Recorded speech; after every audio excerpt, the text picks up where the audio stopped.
Here's a few stories.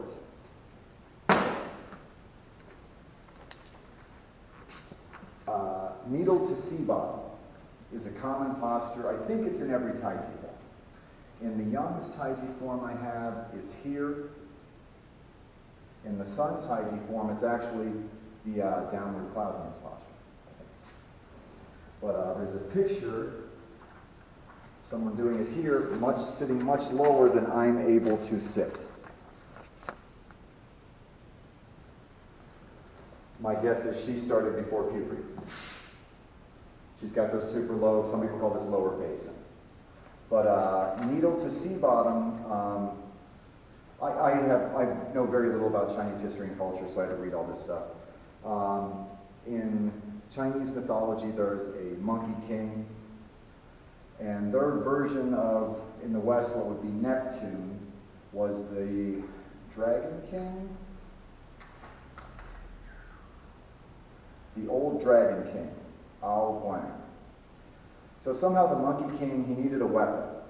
And they said, because you're really powerful, you don't want a human weapon, you need an immortal weapon. So he went to the dragon king, he offered him a sword, a halberd, and there's something on the bottom of the sea, I think it was the dragon king's daughter told him about it, called the needle to the sea bottom. And if he says shrink, shrink, shrink, it shrinks to the size of a pen, you can put it behind his ear.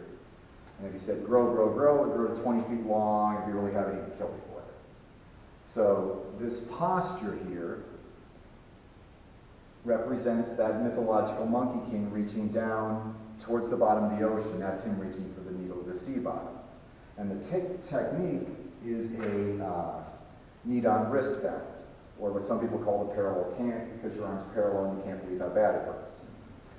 So if I'm drawing my sword and you stop me and you grab my wrist, you don't want me to draw my sword, I trap your hand and you can see the needle to the sea bottom. You're doing the knee-on wristband. And I'd actually have my sword do the wristband and cut you, take your head off or whatever. So that's needle to sea bottom. And I'll just leave the camera on and do a few stories. Fair lady works shuttle. Jade maiden works the loom. And a few other names for it. In Sun Taiji, it's done here.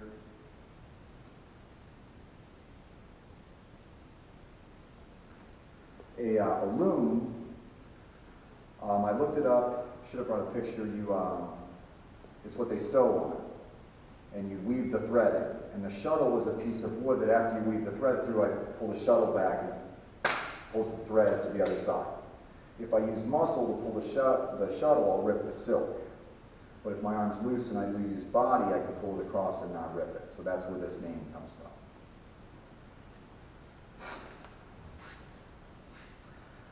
Part the wild horse's mane. In Young's Taiji, it's this way. In Sun Taiji, it's this way.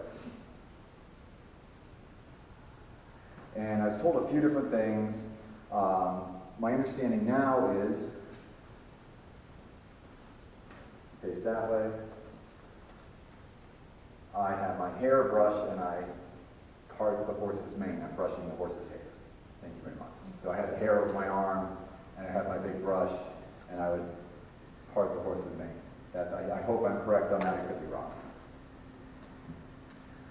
Embrace tiger, return to mountain. I think that's in every Taiji form. In Young's Taiji, it's here. So I'm picking up the kitty cat, and then I'm going home.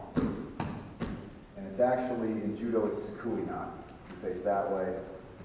It's actually a right side scooping drill. I go here and pick up the right side scooping. That's embrace tiger. In Sun Taiji, this by itself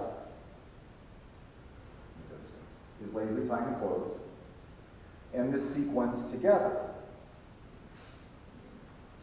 is lazily tying the clothes. This part right here wasn't in the original form. In the original form, that was Stremelu. Sun Wutang knew Yang Changfu, the grandson of Yang Luchan who did the translating. And he thought that this thing he did where he made a circle that went this way and a circle that went this way, but his body did the same thing by just going rocking forward and backwards to make those circles. In Young's Taiji, this was called stroke sparrow's tail. When he puts them all together, they're still called laser time and close. In my notes, sometimes when I refer to this as stroke sparrow's tail, it's because we're specifically doing this movement there to learn that one, because we already practiced this. But that's where that came from. Chenko, played pipa. Pipa is also called a Chinese lute. And one place I took, they called the posture play guitar, which bugged the crap out of me, because this is play guitar, this is play pipa.